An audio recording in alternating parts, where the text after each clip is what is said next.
It was a somber Sunday in Israel as it marked Memorial Day for its fallen soldiers and victims of terror.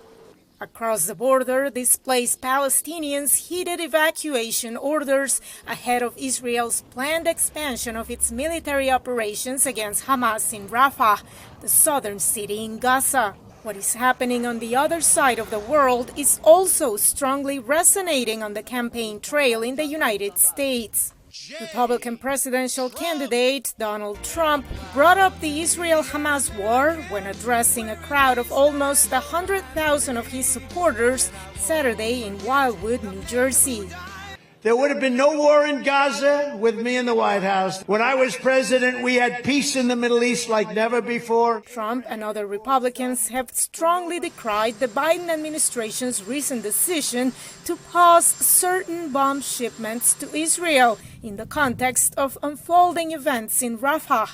Republican Senator Lindsey Graham framed his criticism Sunday in the context of World War II. So when we were faced with destruction as a nation after Pearl Harbor, fighting the Germans and the Japanese, we decided to end the war by bombing Hiroshima and Nagasaki with nuclear weapons. That was the right decision. Give Israel the bombs they need to end the war they can't afford to lose and work with them to minimize casualties. But even as some weapons shipments have been paused, a recent State Department report to Congress failed to conclude that Israel has violated U.S. and international law when using military assistance during its war against Hamas. Secretary of State Antony Blinken was asked on NBC whether the U.S. is avoiding holding its ally accountable.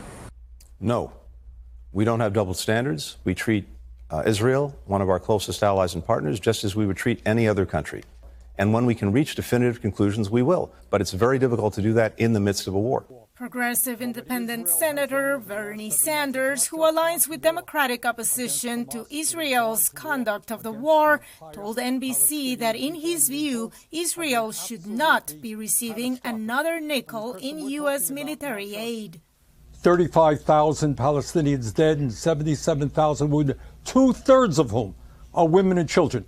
That is not the way you conduct a war in a civilized society to the degree that war is civilized.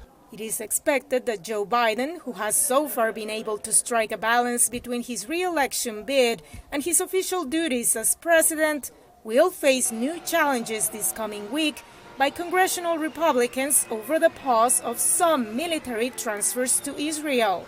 Donald Trump, meanwhile, will return to the courtroom on Monday and face his former fixer, Michael Cohen, as Cohen testifies in Trump's New York hush money trial. Veronica Valderas Iglesias, VOA News, Washington.